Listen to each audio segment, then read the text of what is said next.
चलो मेरे साथ। मेहमत तुम यहाँ पर। तुम्हारी अम्मी इंतजार कर रही है। जल्दी आओ आयजा।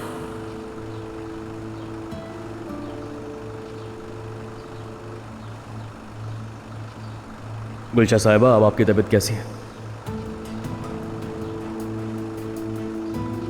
आयशा, मैंने कुछ कहा? उमर को यहाँ अकेला छोड़ देंगे? गाड़ी खराब हो गई है। तुम लोग जाओ, कुछ देर में गाड़ी ठीक हो जाएगी, मैं चला जाऊंगा।